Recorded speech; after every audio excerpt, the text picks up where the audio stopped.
The overall goal of this procedure is to detect changes in cytosolic calcium in renal epithelial cells.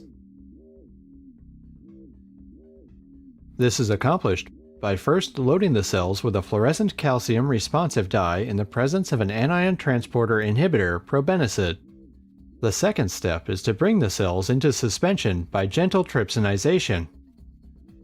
After centrifugation, the cells were washed in probenecid-containing HBSS buffer. The final step is to measure compound-induced changes using a flow cytometer.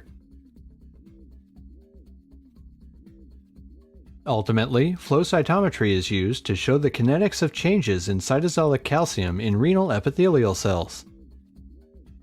The main advantage of this technique over existing methods like lifestyle imaging is that it is easy to perform, quick and suitable for screening of compounds.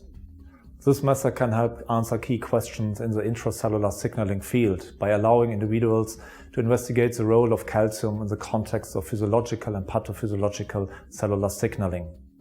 Demonstrating this procedure will be Sylvia Kyle, a technician from our group.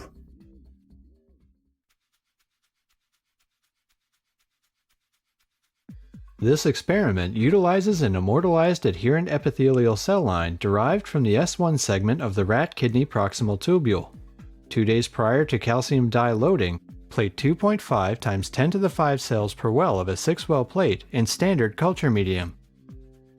Grow the cells for 2 days to a confluency of approximately 70%. On the day of the experiment, prepare the calcium loading dye mixture. For each well, mix 1 milliliter of culture medium containing 5% fetal bovine serum, 4